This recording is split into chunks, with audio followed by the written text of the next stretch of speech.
Right now, flames are raging across France. The Ministry of the Armed Forces has issued a harsh statement declaring that it will cease all state support for the families of fallen soldiers living abroad. But the result has been exactly the opposite. The flow of military widows to Canada has not decreased in the slightest. A shocking interview with one French widow changed everything in just 5 minutes. For the last 387 days, I didn't have the strength to do anything. What did she receive from Canada that made her decide to leave everything behind? We will reveal this right now. My name is Eleonore Vasseur. I am 38 years old. I lived like a ghost in an old apartment on the outskirts of Paris for exactly 387 days since my husband, Jacques, died on a mission in the Middle East. Yes, I counted every single day. Even though I knew I was going crazy, I couldn't stop. Today I took out Jacques' military uniform again. His scent seemed to still linger on it. I buried my face in the uniform and wept for a long time. Empty wine bottles lay scattered on the table. Outside the window, even though it was March, the rain was still falling ceaselessly. This city was dying, just like me. 3:17 a.m. My phone rang. Who could it be at this time? Could it be Jacques? I knew it was an insane thought, but my heart beat faster. Looking at the screen, I saw the name Chloe, a friend who on the same day and at the same hour a year ago received the news, "Your husband has died." After that, we lost touch. "Ellie, did I wake you?" Her voice was strange, too bright. It wasn't the voice of a military widow like us. "Chloe, what happened? Are you drunk?" "No, I am perfectly fine. Listen carefully. I am currently in Toronto." "What? In Toronto? Where is that?" "In Canada. The biggest city in Canada." I woke up instantly. Had Chloe lost her mind? Canada? "I am going to call you via video now. You have to see this for yourself." But my hands were trembling when I pressed the accept button. As soon as the image appeared, I almost screamed. "Chloe, is that really you?" She had become a completely different person. No, it was as if she had grown 10 years younger. The pale, deathly face had vanished somewhere. There was a blush playing on her cheeks, her hair was shining. But the most important thing was her eyes. Those eyes, which used to look like the eyes of a dead fish, were now shining like stars. "Ellie, sit down and listen. I got married again." "What?" "To a Canadian. His name is Daniel. Here, he will come out now." A man appeared on the screen. He was wearing a tidy shirt with a kind smile. But the most striking thing was the look with which he looked at Chloe. "Honey, is this your friend? Say hello." When was the last time I heard such an address? "Hello, I am Chloe's husband," he greeted politely, gently hugged Chloe by the shoulders, lightly kissed her on the forehead and whispered, "I will bring you something to drink. What would you like?" "Warm apple cider, please. Thank you." Why was this ordinary conversation so shocking? Ah, yes. Because in our daily lives, this did not exist. "This is crazy, Chloe. You have truly lost your mind. Alexandre only died a year ago." Chloe's face became serious. "Ellie, I loved Alexandre too. And I haven't forgotten him now." She brought her face closer to the camera. "But for the last 6 months, I haven't taken a single pill. Neither sleeping pills nor antidepressants. Every morning I wake up in anticipation of the day. Do you know what kind of miracle that is?" I couldn't utter a word, remembering my drawer full of bottles of medication. "How is that? How is that possible?" "Canadian men are not like people think they are. They are completely different. Daniel tells me every morning that he loves me. When he returns from work, he says that he missed me. We wash the dishes together, we cook food together, and most importantly," tears welled up in Chloe's eyes, "he doesn't see a miserable widow in me, but a woman. Not an unhappy victim, but a beloved woman." Daniel returned with a tray. On it was not only cider but also butter tarts. "You are probably tired. Eat plenty," he said, gently stroking Chloe on the head, and left. "See? And it's like this every day. At first I didn't believe it either. I thought he was just playing. But 6 months have passed and he hasn't changed a bit. He has only become even gentler, But this is too fast. Our husbands just died. Ellie, Chloe said firmly. Both Jacques and Alexandre are dead. What do they want from us? For us to cry by their graves all our lives, or for us to become happy again? I couldn't answer. And you? How do you live? How many hours a day do you cry? How many pills do you take? When was the last time you laughed? Every question wounded like a knife. Ellie, come to Canada. See for yourself. There is no war here. Death is not the norm. People make plans for the future, love and laugh. But how will I go? I will help. Book a ticket and fly over. You can stay for just 2 weeks and then return. Please, Ellie. You can live like this too. Chloe on the screen looked incredibly beautiful. It was the face of a living person. I will think about it. You can't think. Decide now. Tomorrow, the day after tomorrow, you will live just the same as before. And so on until when? Until death itself. These words angered me. This is my life. I chose it myself. Don't lie. You didn't choose. You just exist because you are afraid to die, isn't that right? Tears gushed from my eyes. Yes, I wasn't truly living. I'm sorry, maybe I'm too harsh, but Ellie, I can't watch you live like this anymore. We are only 38 years old. We still have 40 years to live. Putting down the phone, I cried for a long time. Then I looked at myself in the mirror. A face exhausted like a skeleton. A body withered like a scarecrow. Is this a human being? I picked up Jacques' photograph. Can I really live like this? There was no answer, of course, but I remembered the last message from Chloe. Pearson Airport, March 29th, 2:00 p.m. I will meet you. Please, Ellie, you can start living again. 4:05 a.m.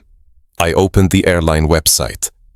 My fingers were trembling, but I pressed the pay button. For the first time in 387 days, I felt that tomorrow could be different.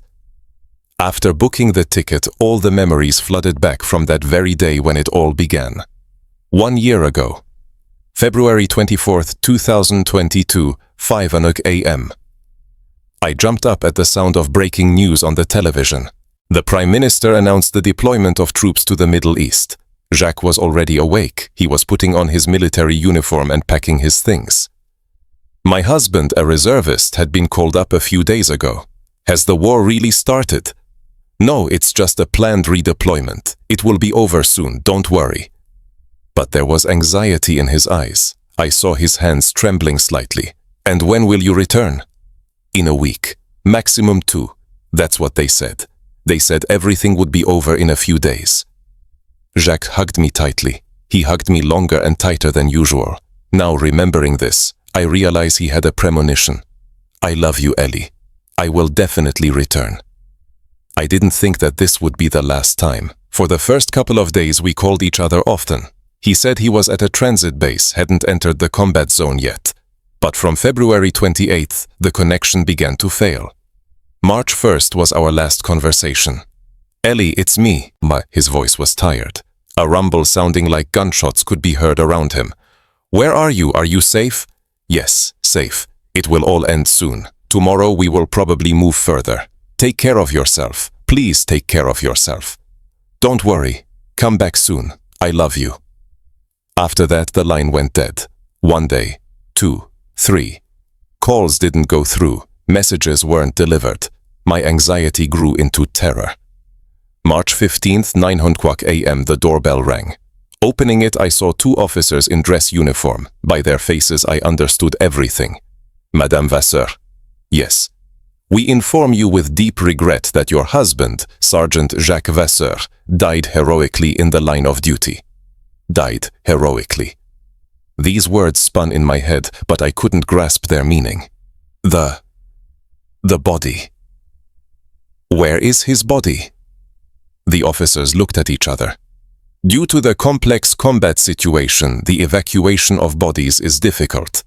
As soon as the opportunity arises. But after they left, I collapsed on the floor. I didn't even cry. The shock was too strong, there were no tears. The next day, Chloe, who lived in the neighboring apartment, came over.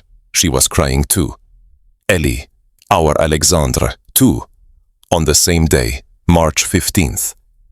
Our husbands served in the same unit and died on the same day. We held funerals without bodies. Inside the empty coffin stood only a photograph. The government promised compensation. But what is the point of that? Can money bring back a husband? After that, Chloe and I began to see each other often. Being with a person who has the same pain was a little comforting. We even went together to secret meetings of families of fallen soldiers. A country where you cannot say no to war. A country where you cannot ask why our husbands had to die. We didn't even have the right to mourn. And then one day Chloe disappeared. The phone didn't answer. She wasn't at home. When I asked the neighbors, they said they saw her leaving with a large suitcase. And here, a year later, she called from Canada. Ellie, I'm sorry I left without saying anything. But I couldn't live in France anymore. Crying every day, remembering Alexandre and wearing the brand of a hero's wife. It was unbearable. Chloe said that a distant relative working in Toronto helped her escape, and there she found a new life. You can come too. Everything is different here. There is no war, no deaths, no one calls us heroes' wives. We can live like ordinary people. Live like an ordinary person. I had forgotten this phrase over the last year. After the video call, I thought all night, stay here, drowning in the past, or gather the courage and set off in search of a new life? I looked out the window. The rain was still falling, the cold and dark March of Paris. And then I looked again at the photos Chloe had sent, the landscapes of Toronto. A happy Chloe walking with Daniel along a brightly lit street. I decided, I cannot live like this anymore. At least I must see this with my own eyes. A week later, I booked a ticket to Toronto. Although the ticket was already bought, I still doubted. Am I doing the right thing? What would Jacques think of my decision? On the night before departure, I called my mom. Maman, I am going on a little trip. To a friend. Where? For long? Far away. For about 2 weeks. I couldn't tell the details, knowing what Mom would say if she knew I was going to Canada, especially if I said I was going to Chloe. The anniversary of Jacques' death is soon. I know. I will be back in time. In the taxi on the way to the airport, I didn't take my eyes off my phone, afraid that someone would stop me. If they find out that the widow of a fallen soldier is going abroad and to Canada of all places. But nothing happened. I checked in at Charles de Gaulle Airport, passed security control, and sat on the plane. The flight lasted 8 hours. The seat next to me was empty. Out the window, I saw the Atlantic Ocean. The thought that Jacques is buried somewhere far away brought tears. Madame, are you all right? A flight attendant asked in French with a slight accent. She held out a glass of water to me with concern. I'm fine, thank you, I replied in English, but she smiled as if she understood everything. It was a warm smile. When I arrived at Pearson International Airport, the first thing I felt was the scale and order. The whole airport was bright, and the faces of the staff looked professional, which differed from the dreary atmosphere at home. I was nervous standing before passport control, afraid that problems would arise. Hello. Purpose of your visit? Tourism, the border services officer asked in English. It was a young man with a serious but polite face. I am visiting a friend. How many days do you plan to stay? 2 weeks. Enjoy your stay. Welcome to Canada. He stamped my passport and returned it. That simple? It was not at all how I had imagined. When I walked out of the arrivals area, Chloe was already waving her hand at me. Daniel was standing next to her. Ellie! Chloe ran up and hugged me tightly. Our meeting after a year. I felt the warmth of her body. It was the sensation of life.